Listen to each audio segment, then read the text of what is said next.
saling berdempetan. Itu merupakan transmisi penyebaran tuberkulosis sangat efektif. Terus yang kedua, samping itu kesadaran masyarakat juga. Terus yang ketiga, memang TBC ini identik dengan kalangan masyarakat.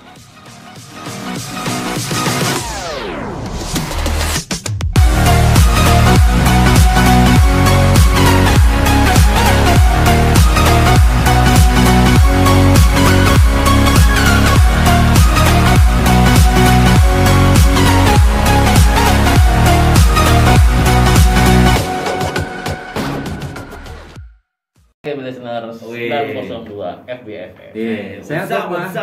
Sehat. Ya, walaupun musim hujan agak sedikit mengganggu aktivitas, tapi it's okay lah. Kita harus tetap jalan. Tetap sehat ya. Panggilan dia Dogma Totu. Tatu maksudnya. Tanggal tua. Ini ada ngomongin soal, nggak ada sih, gue sih lebih ke dari singkatan TBC itu ada tekanan batin cinta. Sebenarnya TBC itu singkatannya apa sih, Dok? TBC itu tuberkulosis. Tuberkulosis ya berarti. Tuberkulosis. Apa ya, suatu penyakit sih. Udah jadi zaman dulu banget. Sampai sekarang masih ada gitu. Dan itu susah juga hilangnya atau gimana, Dok? Susah hilangnya karena memang kalau di kita kan salah satunya terutama daerah tropis, di daerah kita gitu ya, yang iklim tropis itu nyambung. Terus yang kedua kan daerah kita itu salah satu daerah yang endemis TB. Endemis itu maksudnya ya tempat berkumpulnya tuh di situ kan. Jadi karena mungkin nggak bisa dari gaya hidup masyarakatnya, terus tingkat kebersihan tuh itu ngaruh banget. Gitu kan. Kenapa belum nunjuk gue? Maksudnya kan udah kesini dong. Nah gitu loh. Maksudnya ada 4 orang di sini. Emang ini pada nggak bersih atau bukan? Ini kurang rapi orangnya. Tapi sebenarnya gini, kalau ngomongin soal TBC, itu ada indikasinya dari bakteri juga nggak, Dok? Iya, kan itu dia singkatan dari bakterinya, bakteri tuberkulosis. Jadi itu namanya itu tuberkulosis mycobacterium. Jadi dia si bakteri yang kebanyakan sih dia nyerangnya ke infeksi paru-paru. So mostly gejala orang TBC di awal ketahuan dari batuk atau apa, Dok? Ya, paling gampang biasanya dari batuk. Terus batuknya tuh lama. Batuk lama tuh dia bisa berminggu-minggu bahkan berbulan-bulan. Ya nggak kunjung sembuh gitu loh. Jadi kan kalau kita batuk flu hanya sehari 2 hari kita makan obat sembuh. Tapi ketika yang TBC ini, yang TB, dia tuh batuknya tuh kalau dikasih antibiotik yang biasanya hanya buat flu atau yang buat radang dia nggak hilang. Karena dia ada obat spesifik yang buat si TBC-nya itu. Terus yang kedua itu jadi si orang itu cenderung makin kurus. Grogot. Iya, jadi dia ibaratnya kan si kuman kan dia butuh energi itu. Nah, ketika kalian makan sebanyak apapun, yang kalian makan kan akan jadi energi. Tapi bukan buat tubuh Anda, malah jadi buat tapi virusnya, buat si bakteri tersebut. Jadi makin orang-orang itu kan cenderung makin lama mungkin ada penurunan berat badan drastis yang tidak lazim. Jadi misalkan dalam sebulan hilang 3 kilo gitu kan. Itu nggak lazim berarti ya? Iya. Itu nggak lazim. Tapi sebenarnya seberapa umum sih penyakit ini sih, Dok? Sangat umum sih, mungkin hampir semua orang di daerah kita pasti tahu lah gitu loh. Bahkan saat ini kan pemerintah dari zaman dulu sampai sekarang masih terus menggalakkan pengobatan TB ya. Bahkan sekarang tuh pengobatan TB itu kan nggak berbayar gitu loh kalau di puskesmas atau di pemerintah, gratis. Free ya. Karena saking kita mau menghilangkan tuh si endemis TB-nya itu kan. Cuma kan kembali ke kebersihan gaya hidup kita gitu loh masyarakat kita. Jadi kadang-kadang kan tingkat kesadaran akan kebersihan itu masih kurang, jadi dia masih tetap bermunculan. Tapi di Indonesia sendiri berapa banyak?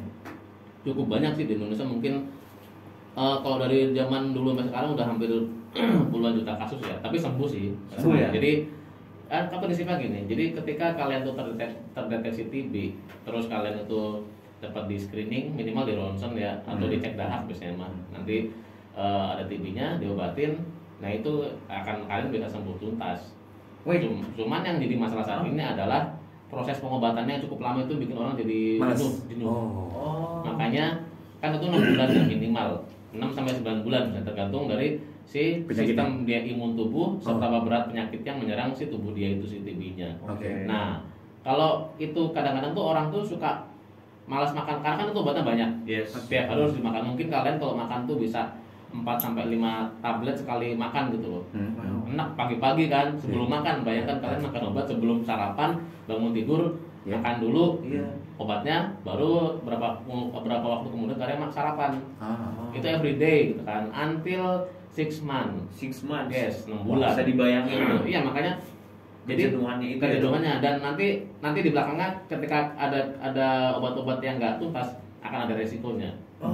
Nanti ditanya dulu sama Bang Nova berarti. Kok gua? Enggak. Banyak. Enggak sih, ke dia lagi. Wait, tadi jenisnya tuh karakternya batuk berdarah gitu, Dok. Macem-macem sih. Pokoknya intinya batuk yang nggak kunjung sembuh.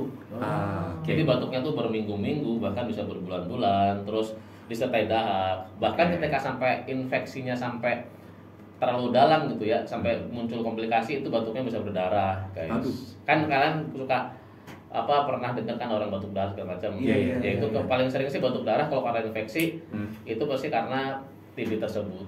Tapi optimisnya kata dokter Dogma bisa sembuh. Memang prosesnya harus sabar ya. Asal patuh aja makan obatnya.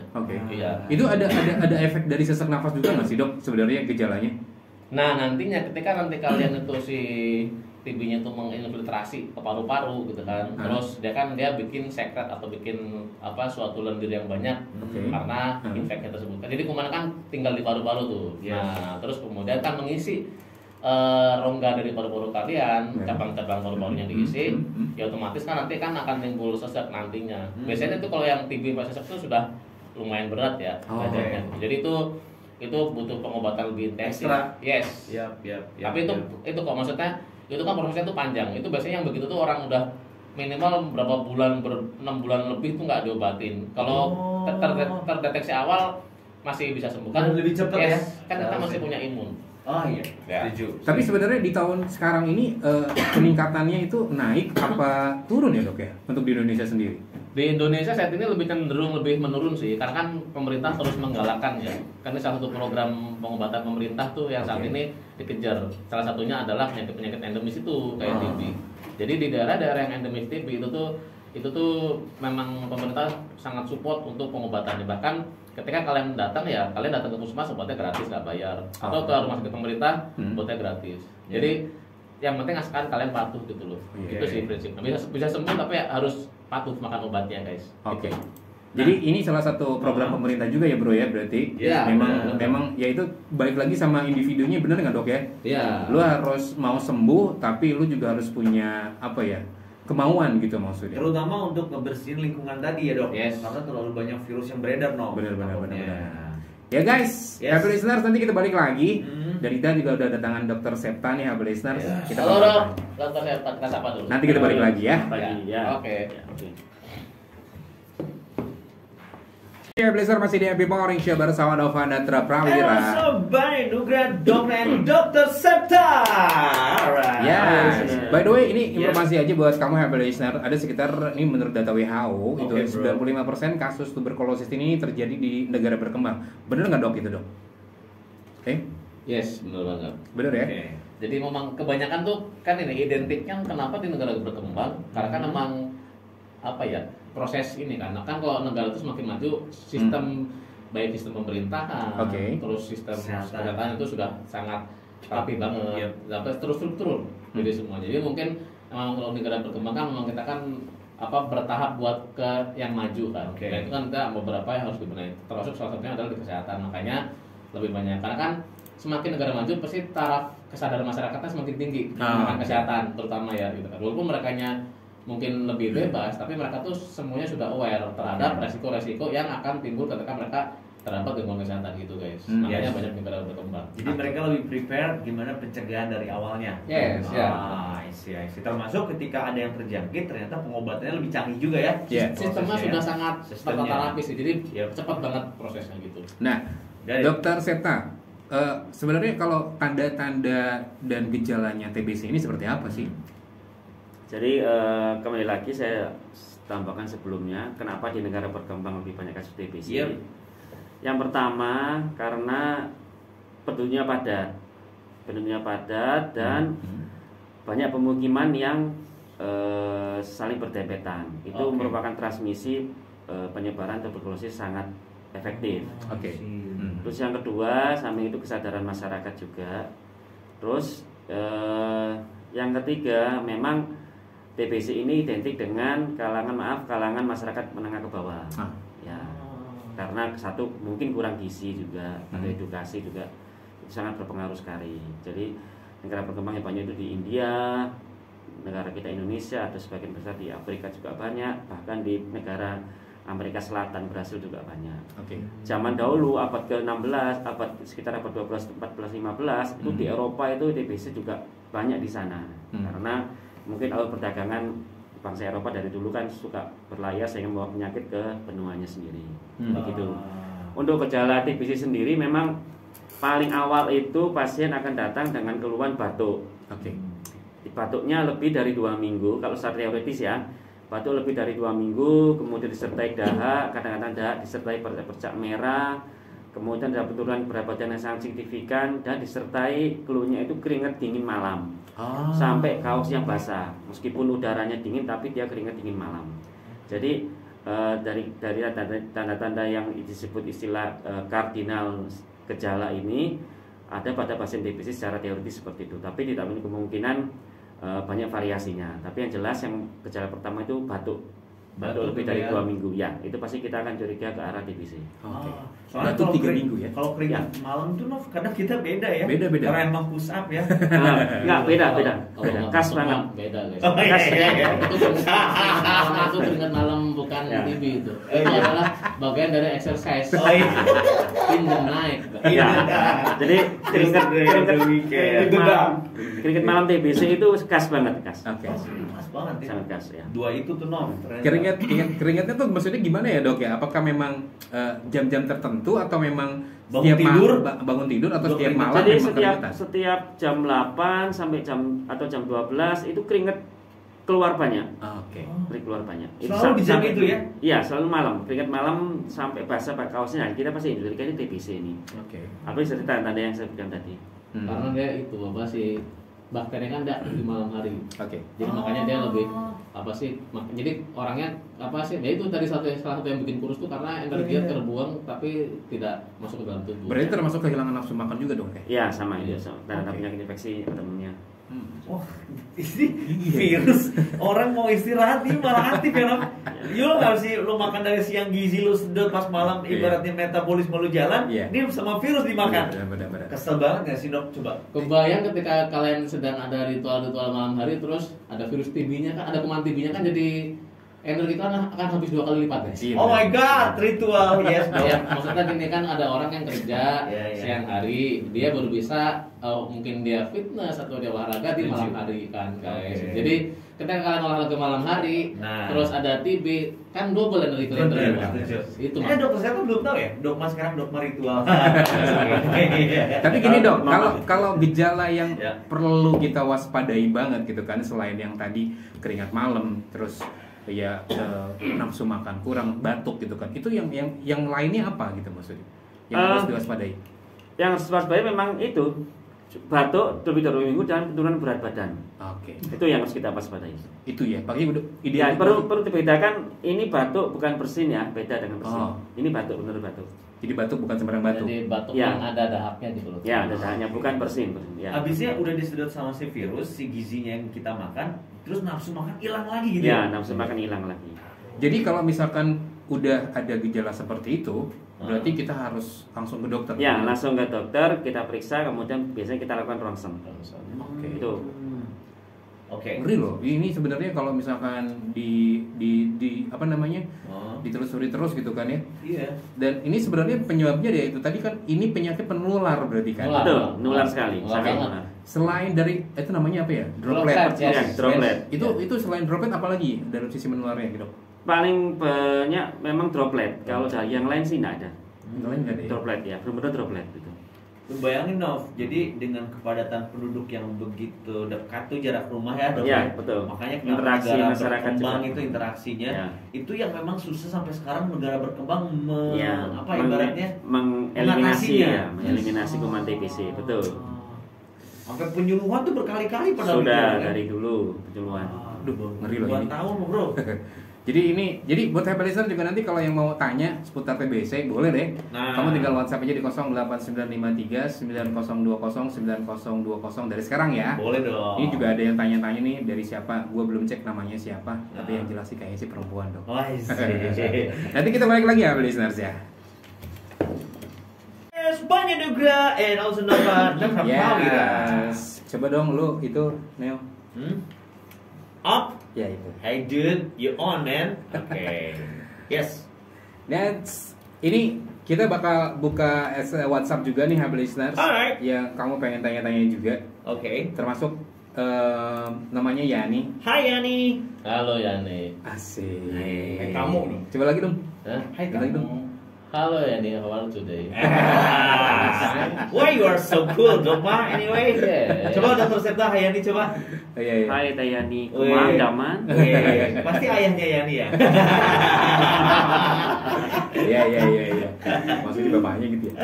Paman. Oh, paman. Hai uncle.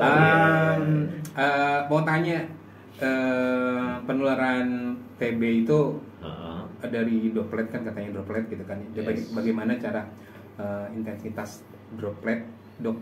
Apakah lewat makanan, minuman yang bareng gitu maksudnya bersama dan alat makanan bersama juga atau bisa dengan mengobrol tanpa masker karena tetangga saya ini TB juga batuknya hebat setiap subuh dan sekarang sudah mulai terkena sama anak-anaknya. Jadi informasinya memang dari kakeknya, anak-anaknya dulu gitu kan ya. Terus lalu bagaimana kalau di rumah ada kucing peliharaan yang dirawat dan bersih katanya? Apakah bisa lewat menimbulkan kucing berarti ya, No? ke pemiliknya juga? Oh, lewat kucing maksudnya ya? Iya, ada perantara gitu dong. Oh, mungkin gini dok tadi maksudnya si Nova. Jadi kan emang TB itu kan menular lewat droplet. Nah, cuman apakah si droplet itu tuh bisa nempel di makanan, di segala macam atau yang bersama-sama? Nah, nanti apa? Jadi ketika jadi dia direct atau sifatnya indirect. Jadi langsung atau nggak langsung guys? Ngobrol tanpa masker. Ya. Terus yang kedua, kucingnya ketempelan nggak kira-kira gitu? Nah, gimana dok? Bisa dijelasin dok? Ya. Kok dokter ketawa sih? Intinya droplet itu kan yang ditularkan oleh percikan ludah ya. Percikan ludah. Kita berbicara itu secara tak langsung kita sudah mengeluarkan ludah kita. Ya. Muncrat, selain muncrat tapi tak kelihatan itu sudah sangat infeksius sekali, terutama pada orang yang kena TBC aktif gitu kan. Nah, interaksi antara orang sehat dan orang TBC itu kadang-kadang orang yang sehat tidak tahu kalau orang tersebut kena TBC. Nah, makanya terjadi interaksi itu. Semakin intens interaksi itu akan semakin risiko besar untuk tertular TBC. Intinya seperti itu.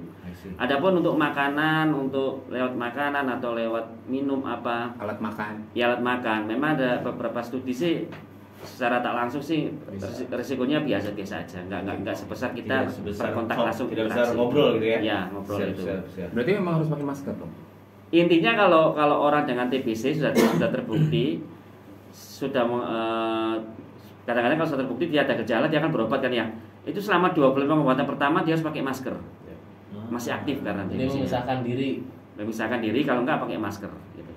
Makanya zaman dulu itu sebelum ada terapi TBC, kenapa orang-orang dengan TBC itu diletakkan tempat namanya sanatorium. Jadi di situ ada ruangan besar, ada jendela besar, isolasi seperti itu. Ya.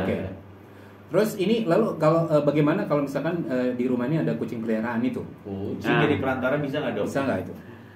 Kalau sebenarnya TBC itu dia identik dengan mamalia. Bisa kucing, bisa sapi, bisa manusia. Bapak Lia nggak ada ya dok ya? Ya. Mama. Mbak. Ya. Karena musim hujan apa sih?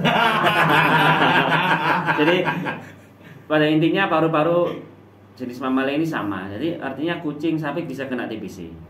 Dan bisa menularkan ke manusia. Berarti dok kalau misalkan bisa menularkan ke manusia. Kalau resiko misalkan ke hewan peliharaan itu juga bisa dok. Misalkan kan kita punya hewan mamalia gitu kan. Mama Lia sambung ya. Itu nggak ada spasinya mamalia. Yes dong Pak. Nah misalkan kan kita punya hewan kan mesti kan kalau hewan peliharaan kan mesti kan kita suka diumbar. Iya. Jadi apa? Diumbar. Ya. Dilepaskan. Jadi misalkan dia pagi nih, kan nanti dia dikurungin, nanti keluar dia cari udara segar, olahraga segala macam kucingnya itu loh. Atau mungkin kita punya doggy juga dia kan. Dia pakai Nike gitu ya? Air Jordan. Berarti kan nanti, ketika misalkan ini dok, ini kita beranalogi ya. Jadi misalkan kita nih di rumah sehat, terus kita punya kucing kita yang mengumbarkan diri, atau yang kan di luar dilepas ya, atau kita punya doggy yang mungkin keluar. Nah ternyata kita punya tetangga yang TB. Nah bisa nggak dok misalkan dari hewan peliharaan, terus ke kita gitu loh. Ketika hewan peliharaan itu yang suka dilepas terus ke kita, ke rumah, terus ke orangnya, bisa nggak dok? Bisa. Jadi kan kalau kita lihat tingkah perilaku, kadang-kadang kan kalau orang dengan TBC dia akan batuk-batuk aktif ya, karena TBC sudah ada, dia mendekati si kucing itu, kemudian megang, terus diarahkan ke hidungnya, dia batuk, kucing bisa terkena. Ya, intinya kuman TBC ini dia tidak memandang siapa dia, hewan atau manusia, yang penting dia punya paru-paru yang berkondisi mamalia gitu.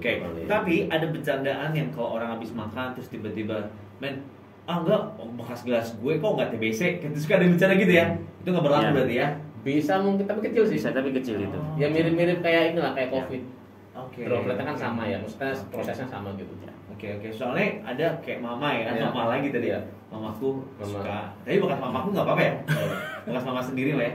Ya kalau mama sendiri sehat nggak apa-apa. Kalau nggak sehat ya apa-apa. Kalau bekas mama teman, kadang kan itu emang dicuci juga. Karena kita tidak tahu mereka kan kemana aja kepergiannya. Iya. Alright, thank you Dok Ma. Oke. Jadi poinnya adalah bisa terjadi sama kucing peliharaan juga atau hewan peliharaan, tergantung gitu kan, apakah dia memang di lingkup keluarganya ada yang TBC atau tidak, berarti kan ya. Iya. Tapi poinnya adalah kalau misalkan kucing peliharaan itu tidak bisa, maksudnya gini, tidak menimbulkan penyakit TBC juga gitu kan maksudnya. Dia sebagai ya perantara aja. So lu Nok, kalau ada kucing tetangga masuk yang biasa kita baik ngasih makan, berarti lebih hati-hati ya. Kalau mau tutup kucing tetangga masuk minta makan, ngasih makan, suruh ronsen dulu di ronsen. Kucingnya itu. Iya. Atau di tes dahak. Tes dahak. Iya. Enggak seribut gitu juga kali dong. Enggak sih guys. Itu kalau di hewan sih mungkin resikonya kecil sih. Tapi kan tadi yang ditekankan oleh Dr. Septa adalah si droplet yang direct. Jadi misalkan kita ngomong atau ada ngomong ada jarak dekat, nggak pakai masker atau mutu-mutu maksudnya ngomong itu secara langsung. Jadi kan kalau mas tumas kan berarti kita pakai masker, karena pakai masker mas tumas kan. Nah kalau misalkan mutu-mutu kan lo nggak pakai masker, dia nggak pakai masker. Ayo, Dok Ma minum dulu deh. Oh iya. Itu sih poinnya ya. Udah fresh di otak. Oke. Biar nggak terlalu lempeng-lempeng. Iya. Ya, habis itu pertanyaan dari siapa tadi, Men? Dari Yani ya. Dari Yani, semoga kamu ngerti. Ada istilah tadi jogging lah, apalah. Memang itu penjelasan yang kayak sedikit beranalogi. Semoga Yani ngerti ya. Oke. Kalau gini Dok, ini juga selamat pagi ada Fitria. Selamat pagi Fitria. Kamu cinta ya? Hah? Cinta Fitria. Enggak, itu mencerminkan usia Anda itu. Umurnya udah agak ini ya Mas ya. Udah tidak seperti Dr. Septa sih belum. Itu saya nggak tahu loh, itu Anda tahu loh gitu. Oh gitu. Iya. Masa Anda bisa ngelarang saya kalau sampai episode berapa? Saya hanya dapat dari testimoni saja kayak. Ya, saya masih ukuran pas tekuk. Iya. Ini mau tanya untuk pengobatan tadi pada anak itu seperti apa? Apakah sama seputar obatnya sama kayak orang dewasa Dok? Ini dari Fitria nih. Untuk dari sisi obatnya ya? Prinsipnya sama ya? Sama. Karena gini, kuman TBC ini unik. Dia bakteri yang beda dan bakteri yang lain. Kalau bakteri non TBC itu dia tidak tahan terhadap asam. Tapi kalau bakteri TBC dia tahan asam. Konsekuensinya apa? Konsekuensinya terhadap obat-obatan. Jadi ditemukanlah obat yang memang tahan asam untuk TBC-nya itu, untuk membasmi TBC-nya itu. Cuma ya gitu. Dari dulu sampai penemuan sampai sekarang obat TBC tetap sama. 4 kombinasi diminum setiap hari minimal 6 bulan. Iya. Sudah itu dari dulu sampai sekarang nggak ada penemuan obat TBC yang terbaru gitu, nggak berubah. sama, cuma dosisnya aja yang dosisnya beda kalau untuk anak beda, itu ya. Oke, gitu lah. Ini sih aku nama dokter Serta. Jadi kan memang kalau di dewasa kan khas ya. Iya. Pasti batuk gitu kan. Always pasti batuk terus kurus segala macam. Kalau ada anak-anak kan kadang-kadang nggak signifikan tuh, karena kan kebanyakan sih di kasus anak-anak tuh nggak semuanya itu batuk. Nah, cuman biasanya kalau anak-anak ketika kalian berobat ke dokter anak, pasti dokter anak akan mengukurkan. Kalian kan suka ada imunisasi rutin, ada vaksin rutin kan buat anak-anak kita. Terus kan selalu ditimbang berat badan tuh. Nah, nanti dokter akan mengukur. Ketika berat badan anak kalian tidak ideal atau kurang dari ideal, pasti dokter menyarankan buat karena di screening. Karena biasanya gini sih, anak-anak tuh pasti lebih kelihatan ke kurusnya dulu. Kalau batuknya sih kadang-kadang berat badan ya. Batuknya lebih ringan mungkin dok ya. Jadi nggak terlalu sampai yang gimana kan. Jadi kadang-kadang kasus pada anak itu tuh sering ketemu karena di screening ronsen tadi itu. Ada ronsen. Atau kalau enggak keluarganya punya TBC, atau screening. Dia screening dari keluarga-keluarga yang di TB. Ya. Baru kelihatan gitu. Jadi gini, kalau itu udah kelihatan berarti. Gini dok, orang kan yang tadi dokter bilang juga obatnya dari TBC itu kan cukup banyak ya. Yes. Iya kan? 5 tablet kan. Sehari lu bayangin everyday selama 6 months. Ya. Kebayang. Ada nggak sih yang maksudnya tuh yang nggak terlalu banyak gitu, yang lebih sedikit tuh. Siapa tahu di klinik kuku kujang ada. Iya. Nggak bisa. Dari dulu emang 4 kombinasi. Dokter Zeta, kok Anda bilang nggak bisa sambil ketawa? Nggak bisa. kayak keren banget gitu loh. Memang kayak drama. Memang dari dulu itu kan ya kembali lagi pada kuman sifat TBC itu kumannya sendiri. Dia nggak bisa. Dia harus kombinasi 4 obat itu gitu. Nah, Pak tanya lagi, coba bisa nggak coba? Obatnya nggak bisa. Itu saking penegasan. Jadi ini pengen ketawa aja, nggak bisa ditawar dong. Memang aplikasinya apa dengan kata tegas nggak bisa itu? Ya memang harus diketahui bahwa memang sudah baku dari dulu gitu 4 kombinasi dan harus minum obat. Jangan sampai kita di tengah jalan putus obat, itu yang akan menjadi problem nanti ke depannya. Oh, berarti ini kategorinya gini, ada obat yang bagus dan ada obat yang lebih bagus. Berarti gitu ya dok ya? Iya. Jadi dokter tuh isinya itu adalah kombinasi. Cuma kan saat ini kan obat-obatan kan macam-macam. Jadi sekarang ada obatan yang isinya ada 2 atau ada 3 kombinasi buat TB. Jadi maksudnya tadi kan yang dibahas sama Bang Nova adalah obat yang emang isinya cukup banyak atau yang patennya kan. Jadi mungkin biasanya kalau kalian punya uang lebih ya kalian bisa beli obat yang paten. Biasanya sih lebih, jadi dari ukuran tabletnya mungkin nggak terlalu gede gitu. Kedua, ada obat-obatan memang dia ada 1 obat atau tablet mungkin ada isinya 3. Jadi kalian tetap kan nanti ketemu sih kalian tetap sehari makanya bisa 4-5 tablet, tapi nggak cukup enak lah gitu. Jadi lebih resiko efek sampingnya lebih rendah mungkin sebenarnya. Si obat paten ini ya. Iya, obat paten resiko betulnya. Terus ada pertanyaan gini misalkan, dok bisa nggak aku dapat obat paten tapi uangnya kurang? Nggak bisa. Gitu dong. Berarti nih kalau ngomongin obat paten ada dong? Ada. Kita ada. Ada. Yes. Oke. Kita buat anak, buat dewasa kita memang selalu sediakan kombinasikan obat-obat yang kan kita kasih ke customer tuh ada pilihan, ada choice. Bisa pilih misalkan kalian ketika kalian pakai OPDS bisa di klinik Pratama. Kalau kalian pengen punya uang lebih mau klinik utama pun kita kasih obat-obat yang cukup bagus dan mungkin nggak terlalu resiko efek sampingnya lebih ringan sih. Bedanya itu doang sih. Fungsinya mah sama kok fungsinya. Kalau pengalaman saya sih pasien dengan obat yang paten dengan obat-obat TBC yang paten itu 1 efek samping juga ringan ya. Terus yang kedua kepatuhan minum obat yang penting. Itu sangat nggak putus gitu. Nggak putus. Kalau obat-obat yang nggak paten efek samping kadang-kadang kan kebanyakan mual. Kadang mual berkepanjangan. Itu kadang-kadang pasien putus obat sendiri karena efek sampingnya kapok seperti itu. Gini dok. Kalau misalkan ini 1 pertanyaan terakhir. Kalau misalkan si pasien ini dia tidak beraturan gitu minum obatnya, nah risikonya seperti apa?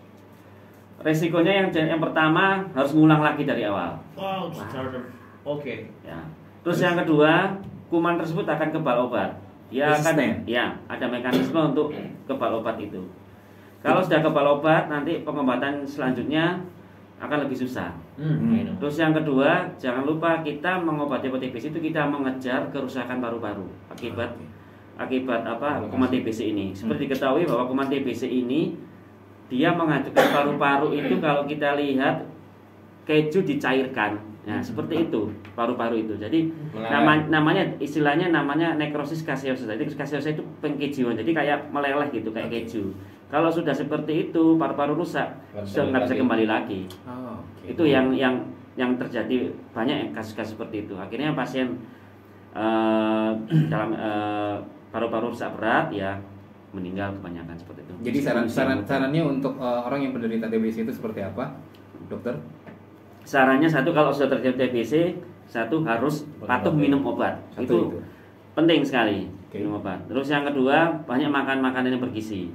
Terus yang ketiga, pola hidup sehat. Yang keempat, kalau yang merokok, stop rokoknya dulu, karena merokok itu akan memperberat kuman TBC-nya, gejala TBC-nya. Oke. Dokter ya? Maksudnya ya tadi lihat ke siapa gitu aku. Oke. Kita tadi meremang ya. Oh iya.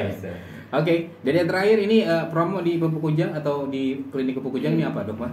Iya, kita tuh selalu always, tidak pernah never. Iya. Bener nggak? Yesterday on the weekend. Itu bahasa zaman dulu banget itu anak lama gitu.